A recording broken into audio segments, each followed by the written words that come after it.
The biggest issue with my car whenever I'm at the track is that it always catches air underneath the hood and starts to bulge whenever I'm going around or above 100 miles per hour. So today we're gonna find the solution to that. We have this Track Spec Motorsport hood vent and we're gonna put it on this car. Now, we were just taking off this panel right here, which is for sound deadening. And I forgot that the Mustang actually has a hidden pony logo right underneath the hood.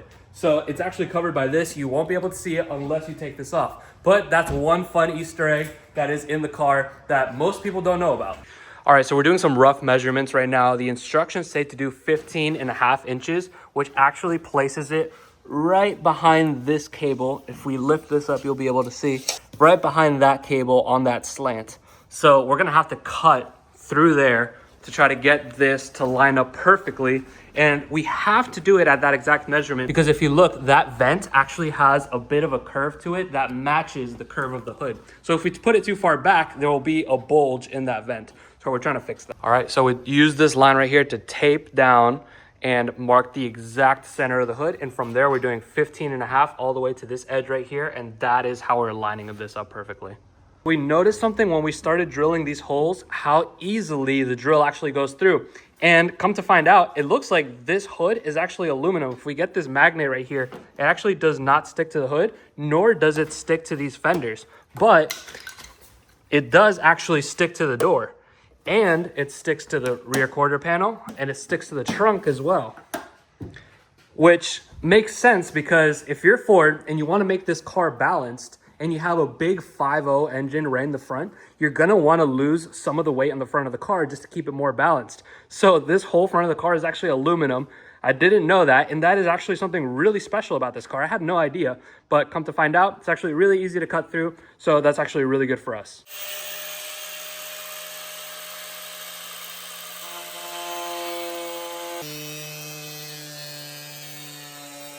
And of course, as it goes with working on cars, there's always going to be an issue. So since this car is wrapped, the heat actually makes the wrap bubble, if you can see it there. So that's our first issue. Luckily, the lip of that hood vent is actually going to cover that, so that's going to be okay. But what we're going to do to try to avoid that is go a little bit slower so it doesn't get as hot. And on top of that, we're putting this tape down right here so that it'll actually protect it a tiny bit.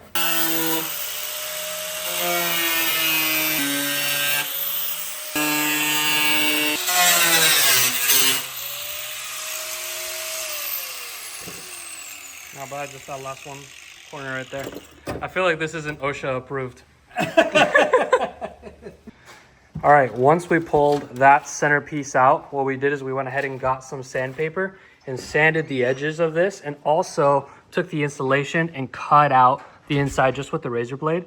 So the sandpaper was for the edges of this metal, so it wouldn't be just bare metal sticking out, to kind of like, you know, smooth it out a little bit. Then we went ahead and got this flat protective enamel. This is something to just keep it from rusting. Also make it not so apparent that it's just bare metal underneath here. So we're keeping the painter's tape there. And we went ahead and painted all the edges, made sure that everything is nice and hidden away. So in a second, once this dries off, we're gonna peel off this tape. We're gonna get some other tape that's actually gonna work as a gasket. This way it'll keep it from rattling and it'll also keep it from corroding. So that will act as a gasket all around the corners. Then once that is all in place, it is time to set the louvers in and go ahead and rivet it down. I really hope we didn't screw it up. You know, it almost looks cool as a window. Imagine if this was a pane of glass and you could see the engine. That would be pretty cool. One tool that is a must-have during this whole process is this little fan right here. I picked this up on Amazon for 50 bucks, and it blows all of this little pieces of metal off the car, because if you were to wipe this right on the car, it would leave massive scratches. So you have to be able to blow it off. And if you don't have an air compressor, this is really going to be your only option. So you can see how well it actually works. Highly recommend one of these. We're finally starting to get a look here on what this actually looks like. And honestly, I think it looks pretty cool. And you can't even tell the bare metal that's around the sides because we spray painted it black, so it's nice and hidden. And this is kind of what it looks like. We haven't riveted it down yet because we actually need to measure to make sure that it's exactly center, but you can kind of get an idea for how it's going to come out.